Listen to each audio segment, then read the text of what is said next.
Hello everyone.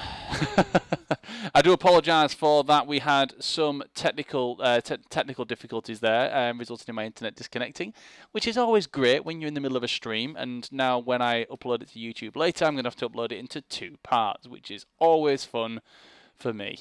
Sorry about that. Sorry about the technical difficulties there. For anyone that was watching.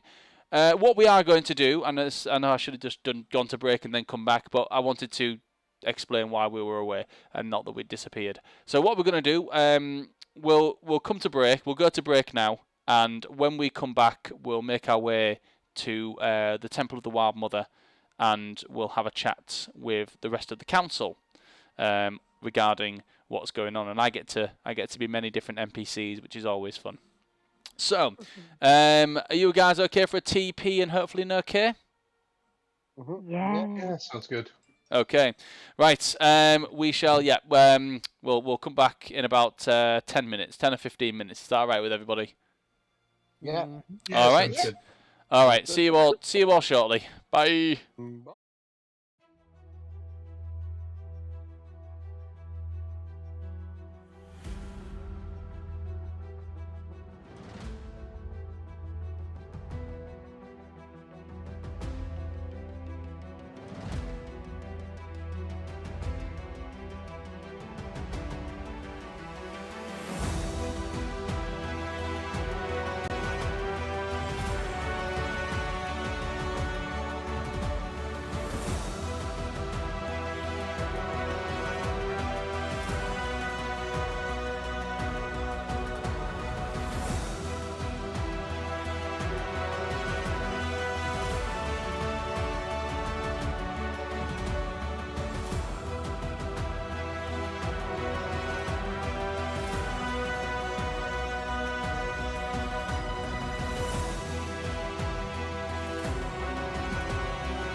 Okay, hello everyone and welcome back to Call It Quits. I should not let you say funny things before coming back on. So, just to give any watchers, any people that might be watching this, and there's some professionalism that you are seeing before you, some context. We're just having a bit of a conversation during the break over, the fact that Die Hard is in fact a Christmas movie, and I have never seen, and nor do I have the desire to see, a Muppets film, let alone a Muppets Christmas Carol. And it led to Simon doing an impression of Kermit the Frog as if he were Bruce Willis. Which, yippee-ki-yay, motherfucker! That you would see, and you would thank God. Do you know what, right? If they do a Muppets Die Hard, that would be the first Muppets film that I would watch. Okay. So I'm Jim Henson Studios. If you're watching this, Muppets Die Hard. First off, Jim Henson Studios, if you're watching this, why?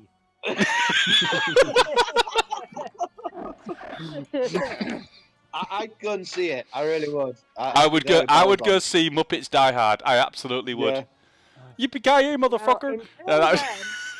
Until then, the next best Muppets concept is Muppets Christmas Carol, which is, I would say, the best Christmas movie. Yeah. Okay. I'm not arguing that Die Hard isn't a Christmas movie. I'm saying that Muppets Christmas Carol is a pinnacle of Christmas cinema. At the very least, Fair at enough. the very least, it's the best version of A Christmas Carol ever. Okay. Well, Oh, yeah. tell you what, Not our next one shot. what? Say that again. Muppets Die. Muppets Die Hard. We'll do that as our next one shot.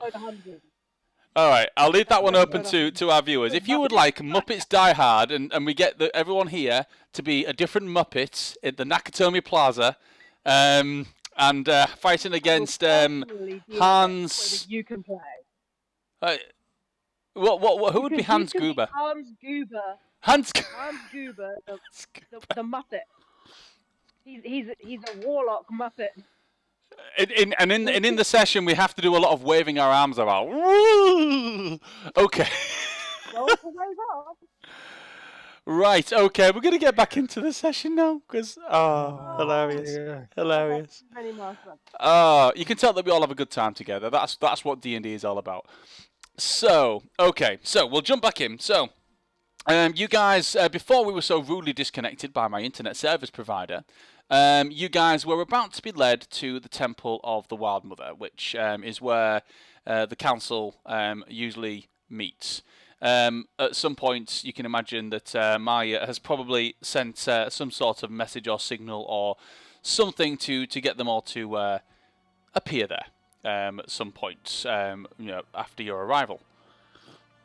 You notice as you get to the river, she takes you just down a pathway which sort of leads to the centre of the river, and there is no bridge. So if you look on the map, just above the V, going across the river there, you notice there is there's no bridge.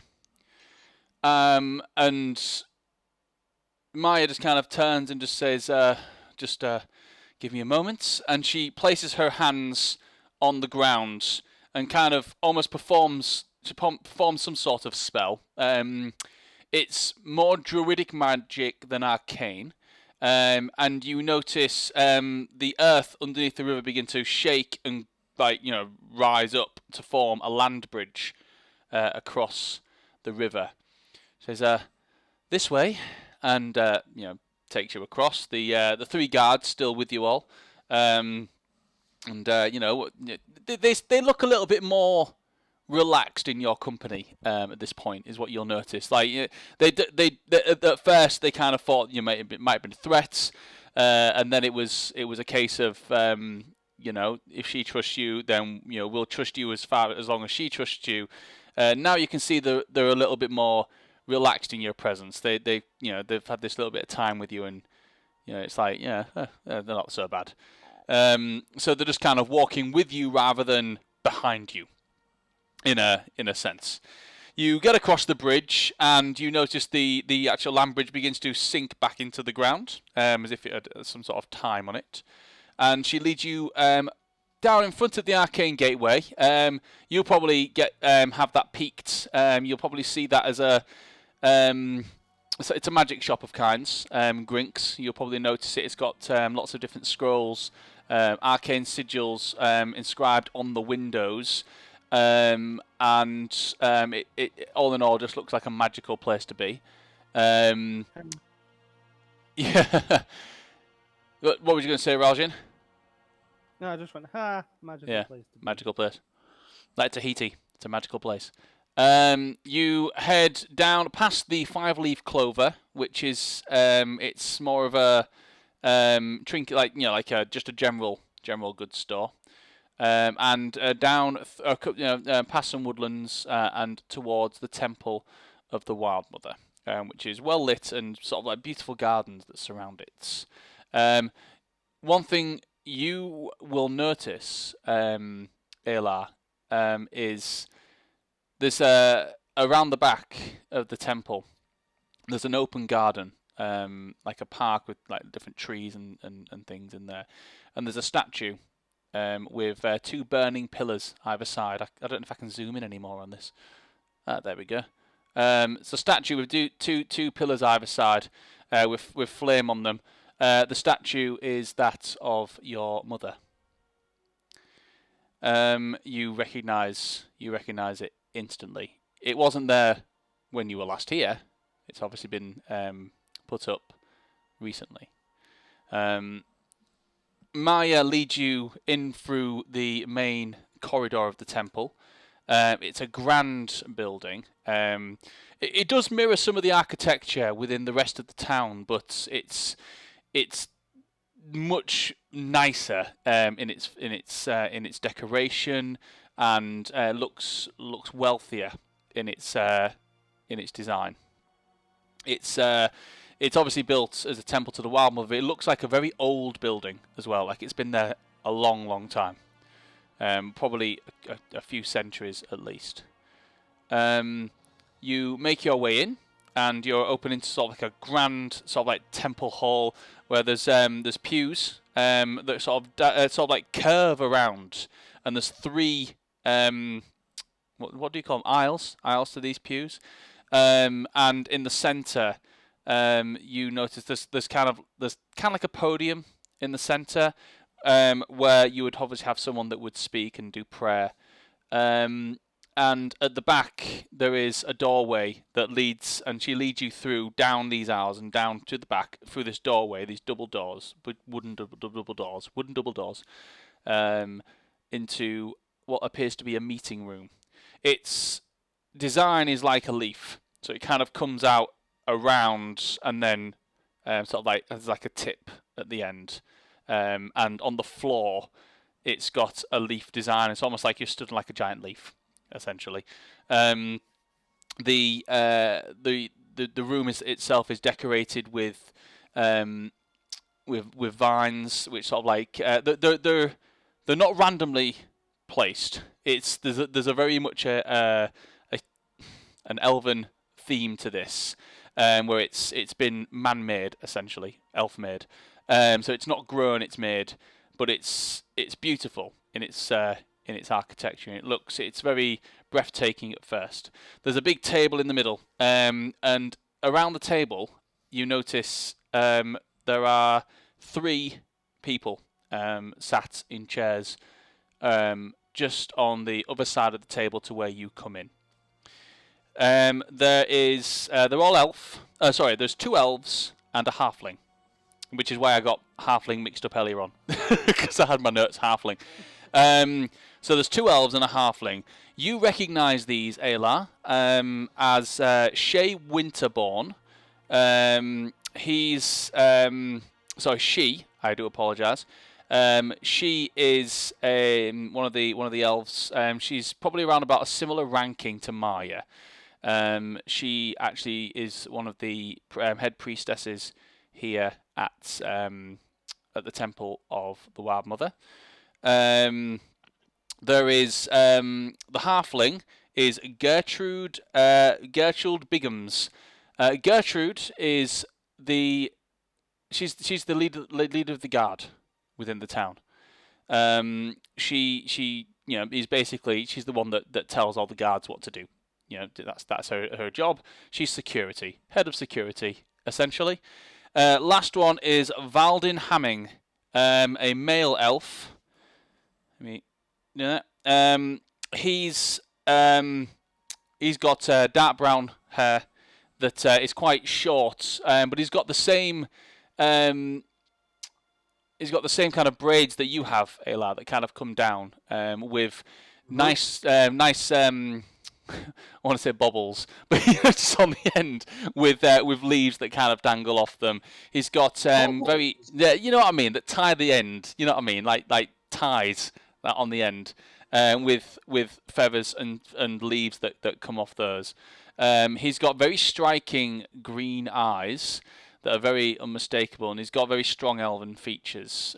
Quite a pointed nose, and he's got kind but weary eyes. He himself is probably around about the same age as Maya. Shay around about the same age as Maya. They all look around about the same age. So probably about 60 to 70 years of age, each of these. Apart from Gertrude, who is a halfling, who will probably end up is by looking at her is probably around about 30 or 40. Weary enough, sort of like and stern enough. You look like you probably got a big person complex. Wouldn't want to cross her. As you walk in, the guards sort of stand either side, and you notice their body language change slightly, especially in the presence of Gertrude. As they see, and they almost go to an attention kind of stance as they stand either side of the door and one in front of. Maya goes around the other side of the table and says, "Please, sit. We have much to discuss." And you notice there are enough chairs for you all to sit. Quick thing, I want to pay attention to Raljin's cloak on the way in. Does it do anything or act in any different way in the presence of the temple? The cloak of Saika. Mm-hmm. Cloak of the Brown Wolf, Saiko's cloak. Give me a religion check. Nope. No, it's not a 1, but no. No.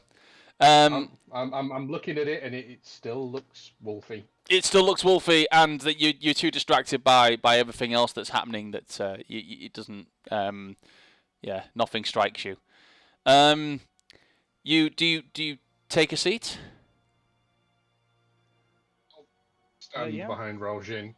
Phil, I've met some of these people, haven't I? You have, yes. What are these the ones that don't like me? You know that Shay Winterborn, the female elf who's the priestess of the temple, she's never shown any strong feelings either way. Valdin is always shown respect to everybody. He always respected your mother. And you actually saw him quite a lot around at the chateau, which is where you used to live.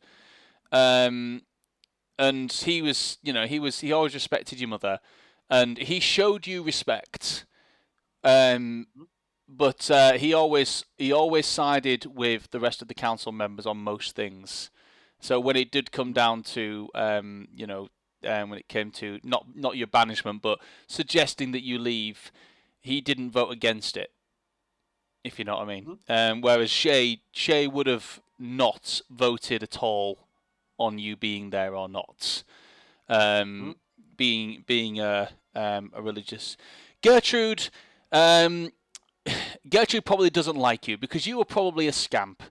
So you were probably causing trouble all over the shop for the most part. So yeah, Gertrude probably didn't like you, but doesn't have Gertrude's feelings towards you. You will know less about the fact that you're a half elf, and more about the fact that you're a rascal, or you're a bugger when it came to causing trouble every now and then. You weren't as bad while you lived here in Ellardell as you were when you left Ellardell and fell into the criminal underworld, but you probably caused Gertrude a little bit of grief whilst you were here. So so the ones that sit down, you sit down. The ones that don't stay stood. It's entirely up to you. Maya sort of addresses the rest of the council members. Like I said in my message that I sent forth, these are the travellers that came through the teleportation circle after traversing through the woodland defences. They said they were sent by Yul, and Valdin immediately his head kind of pricks up and says, "Yul, eh? Well, I thought that guy was dead. I hadn't seen him in so long. So, where is Yul, then? If he sent you, where is he?" He may notice at the words, "I thought he was dead." Just Raljin's face goes sullen, just real sort of like real down. I don't say anything. I kind of look to Aelar. This is his town, so. Do you say that? Yeah. Or you just... No, I'm just No. looking to him. Oh, okay. Yeah. Yeah. You're looking at me, hoping that I notice. Valdin's going to sort of like glance across you all. So he's going to look specifically at you, Aelar. It's been some time. Says, "You, I recognise you, but I'm not entirely sure where from. It's, were you an envoy of Yul's? Have you been here before?" I am Aelar Cyanodal, once a member of this community. No longer, however. You see his facial expression change. Elmira's boy. Correct. Huh. You've you have grown. It's good to see you. He says tentatively, almost with an air, almost with an air of guilt. Really? That is interesting. Gertrude just kind of looks up and goes, "Ah, you. I thought I recognized him, and I just where do I put that face? Ah, you have grown. Last time I saw you, you were a teenager. You're now a man." Yes, I have. I have learned much. I've met many great people, and I'm now back here amongst you, my old community members, people I've met years ago. You see, I knew that him leaving would actually be a good thing for him, because look at him. He's wearing armor of Melora. He's obviously gained favor there. He must be running in high crowds. So tell me. Which high priest do you serve under?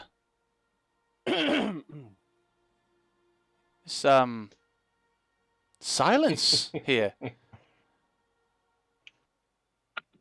Where did you must have been gifted the armor from somewhere. And you noticed Shay kind of take a glance in recognition as well, especially after hearing your name and interest peaked, and through shy tones, as she tends to speak in a quiet and shy undertone, says, "Yes, tell me, which temple have you been working for?" What's the name of that the wolf spirit person thing? Saika. Yes. Have you heard of Psycho?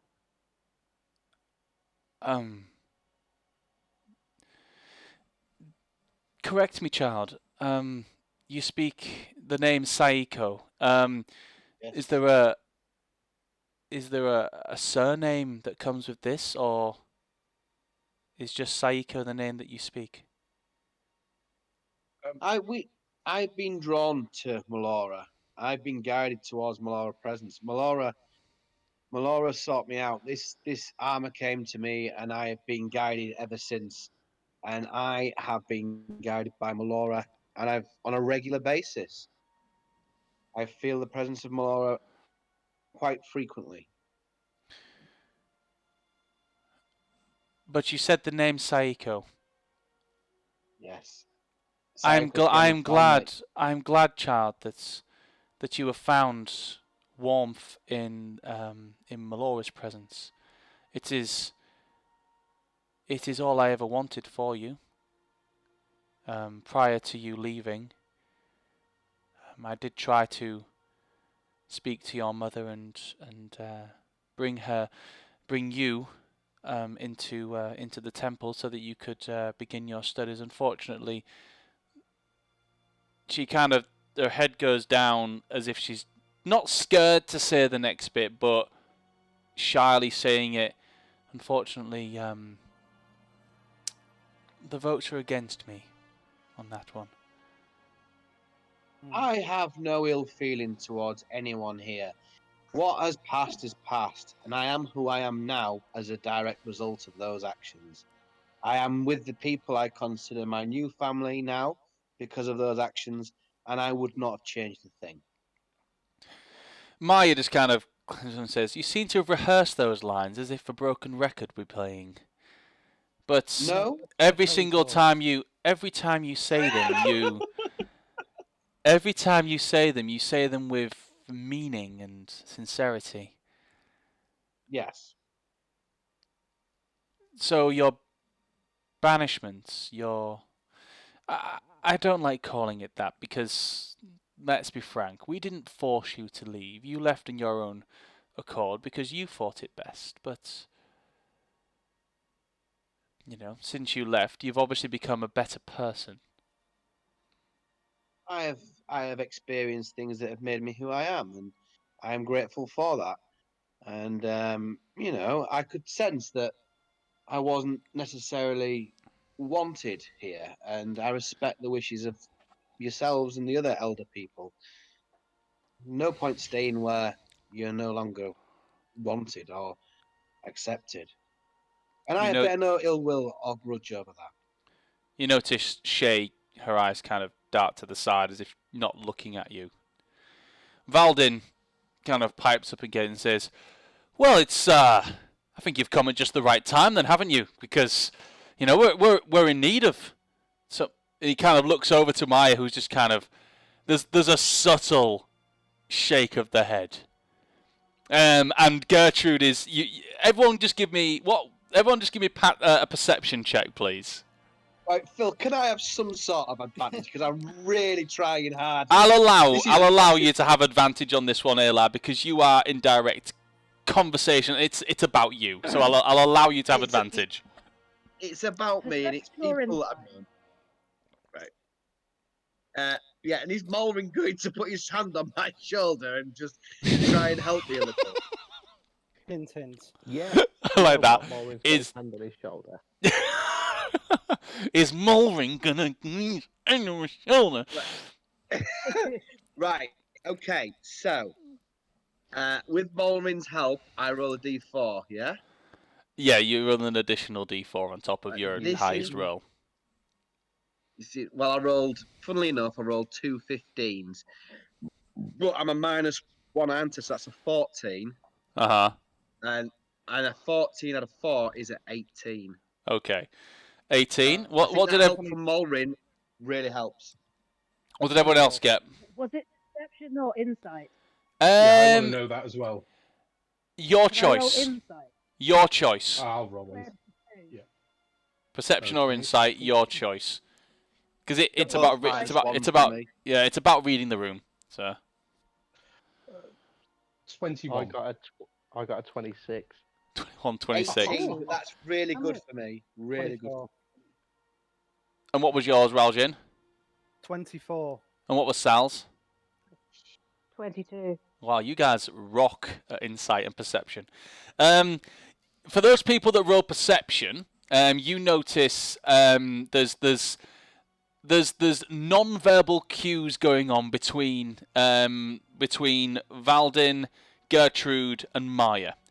Very non-verbal cues where Valdin appears to be trying to suggest something where he's kind of stopped mid-sentence, and you notice Gertrude and Maya giving very subtle non-verbal what's the word?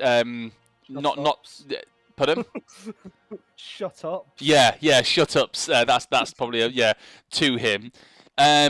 Shay doesn't appear to be in on this. For those of you that roll insights, you notice that Valdin, the way that he's talking confident as if there's an answer to something here, and you notice that the body language and the way that the facial expressions of Gertrude and Maya appear to be saying, this is not the answer you want. It's a very strong rejection of what he's about to say. He kind of stops and goes, nah, forget I said it. Forget I said it. Can I look at Maya and just mouth the word politics? You mouth the word politics in her direction. And I'm gonna smirk. Yeah, she understands. She rolled a 19, being able to be able to understand that. She says, "Please, my drow friend, what did they call you?" I'm known as Grinks. Grinks. Was there a family name attached to that? Astari. Astari. Grinks Astari. I don't know too much about the internal politics of the Underdark and Drow Society. I only know from what I've been taught through meetings with members of the Ellis faith and the Kiakaeth, but the Elven politics work a little differently to Drow politics. It's not a case of the strongest house wins, and unfortunately, Aelar belongs to neither. He is. But Yule seems to be having machinations.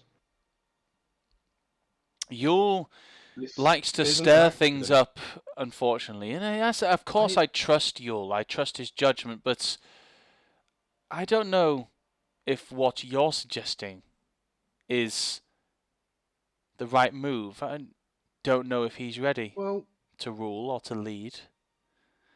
Look. Saiko the Brown Wolf seems to think so.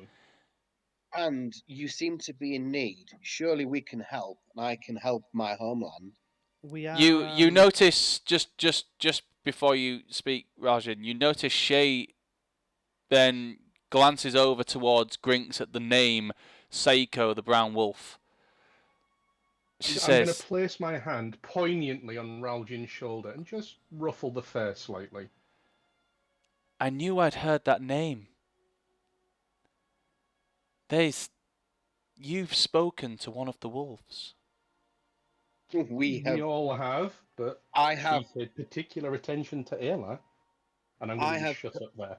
I have conversed with the Saiko, one of the wolves. We have undertaken. I say we have undertaken a quest on the wolves' behest, in which we satisfied their requirements. Yes, is the answer to your question.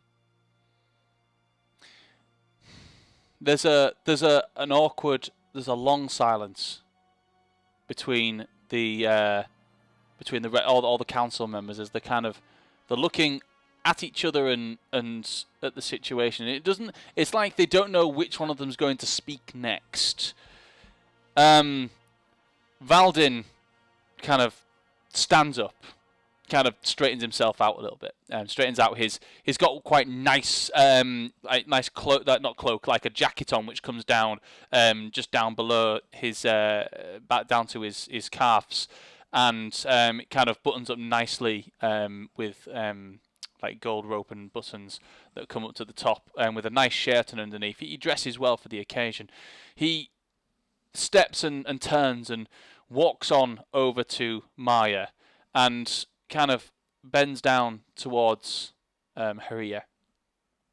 And he whispers something in her ear.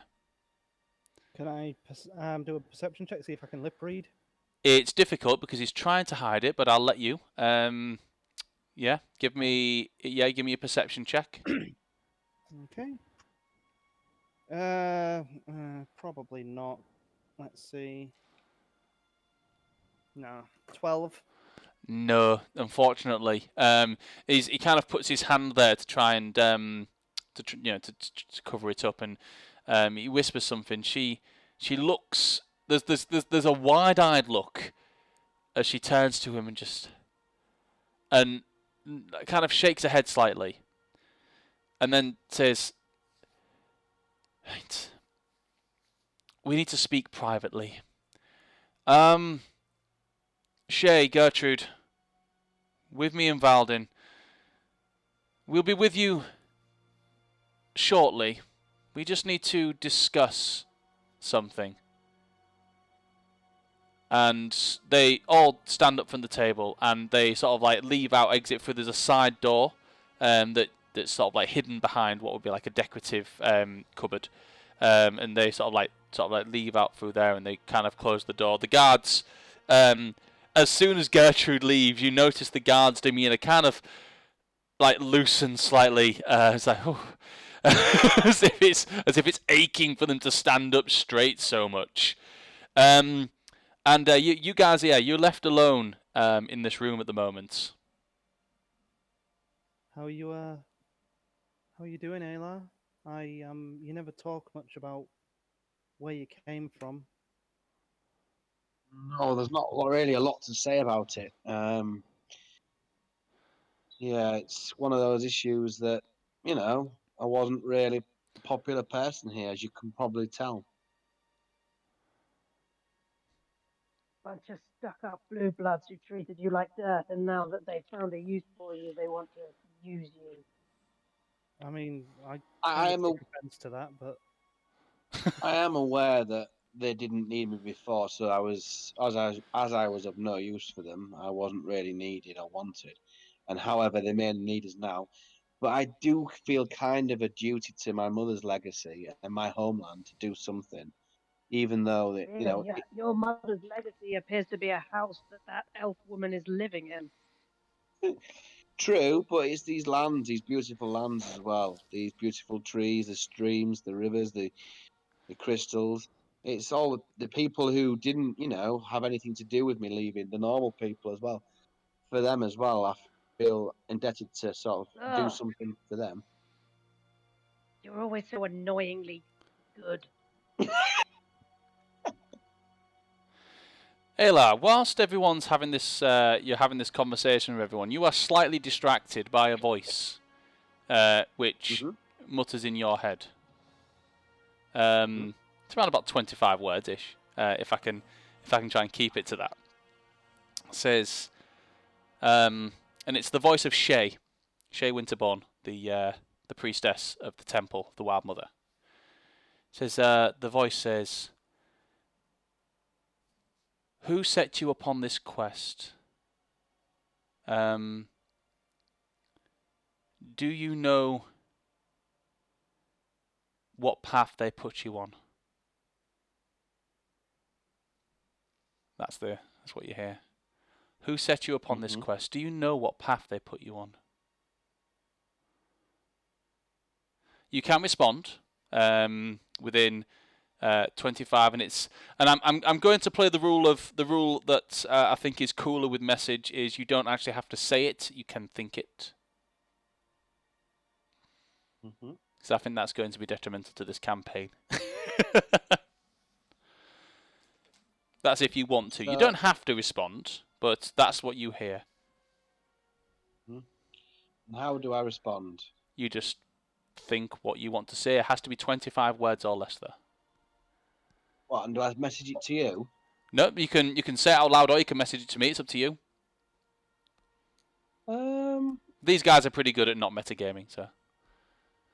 Yeah. Well, I mean, such a difficult question to answer because the very beginning of the quest was Dondon Wisemore. He was the person who originally we started this quest. You run out of words. Yeah, No, is I'm that not what? speaking. Oh, right, okay. This is Aelar's inner monologue. I'm just You all thinking- notice that Aelar's gone quiet for a little bit. He notices I he recognise that kind of stops. It looks like he's I'm just listening to gonna think- something, and then he looks like he's thinking. I'm just thinking, Dondon Wisemore. Is that all you're responding with? Sent us on is the reason we met and sent us on our initial quest. Okay. There's a bit of a pause, and after about a few minutes, there's another message that comes through. Same person, Shay.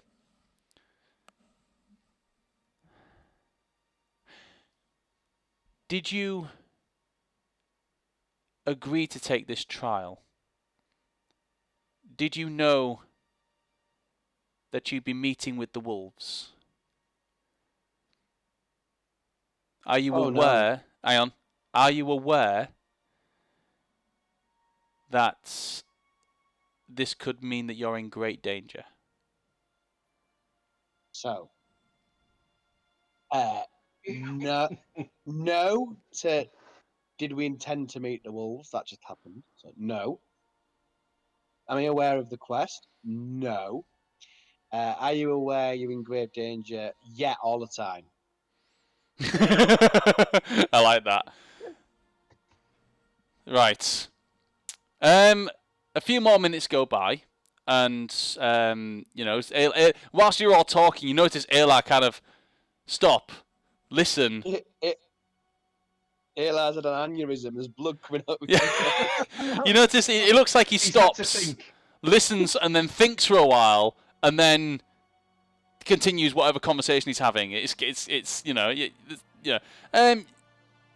does anyone say anything to him about this, or are you just going to let that slide? Is it just Aelar? I kind of poke him on the shoulder, just like, Aelar, you okay in there, buddy? Yes, I'm fine. I'll speak to you later. I turn to the others and go, I don't know if he was talking to me. Yeah, Valjean, I'm talking to you, my friend. Okay, Oh, okay. dear, that's great. You're just going to your mind palace. Okay. A Your couple. mind hut. Say that again. You're going to your mind palace. His mind. That's it. Or Mind your palace. mind. Your mind. Your mind. Shack. Aelar's Mind Palace is a children's blow-up bouncy castle. Okay. I just imagine Airline like wee, Boing, wee, wee. Oh, whenever he stops to think, it just like zooms in on his brain and he's just bouncing. Doing backflips. Wee. Oh, let's try and bring back the serious tone. After a few minutes, after a few more minutes of what appears to be quite a lengthy discussion that the four council members have been having in the back room, they return into the room, and you instantly notice the guards go back up to their strong stance, and Gertrude kind of glances an eye across the room, making sure that they're all doing what they're supposed to be doing, and they all sit back down. And Shay just kind of looks and smiles. Valdin has a very cocky look on his face, and Maya, there's kind of a it's kind of like, oh, if I have to kind of face. It's not regretful, but kind of like a wow, what's going on here? What have we agreed to? Kind of face. Maya is going to speak up and say, Okay. So, after the deliberation and discussions we've had, and some discussions including yourself, Aelar, Mhm. we have a request. You can Yes. take us up on this request. You can say no. And she looks like she's pressing that on you. You can say no. But it is... The council has reached an agreement. The King of Aelar is yet to bore a successor. And no successor has yet to be chosen no. via the trial. Yeah. Aelar Cyanidel, Oh, would you be willing to take the trial of Anselm? He looks around. She looks round to Valdin. On behalf of the Eladel and Verto kingdoms. Wow. And that's where we're going to end tonight's session. What my a God. session. What a session. So, yeah, no. with that, for those any viewers that might not know what the Trial of Anselm is because of backstory reasons, and we started streaming 40 odd sessions into the campaign, the Trial of Anselm is the only way a person can be named King of Aelar, or King or Queen or Monarch of Aelar. If you pass the Trial of Anselm and survive the Trial of Anselm, you could very well become king. If that is what you want. Of course, you have to agree to it. The thing is, you've already passed one of the tests, which is to be accepted by one of the wolves. So, so that's why they've brought this. They're assuming that you have unknowingly been taking this test already. So, Wow. yeah, that's where we're going to end tonight's session, guys. Thank you very much for watching, everyone that came in and out and enjoyed it. I'm really sorry for the technical difficulties that happened halfway through, but hey, what can you do? I'll upload this in 2 parts onto YouTube to save me faffing around, because it's just, I don't want to be faffing around splicing stuff together. But, Oh my days, this is going to be amazing. Like, So- when Mike comes Yeah, back. Gareth Gareth is going to be so jealous. so thank you very Gareth much for would be watching, so everyone. jealous. Gareth is going to be very jealous. I'm looking forward to this. Yeah, oh, it's going to be awesome. That's if you want it, and that's if you pass it. It's entirely up to you guys. So, we're going to end tonight's session there. Thank you very much for watching, everyone. It's time for us to call it quits, so we will see you next week. It's nice to end a session where Morven can stay the whole thing, because I don't like it when you have to leave and you don't know what happens at the end. It's nice where you get to have the cliffhanger as well, Ash. So No. it's awesome. So thank you everyone for watching. Good night, Domesticated Moss. I hope you enjoyed that little cliffhanger, and let's see if he wants to be king. Well, we don't know. He's got to pass the test if he does want to be anyway. Right, calling it crits. See you next week, everybody. Bye. Bye.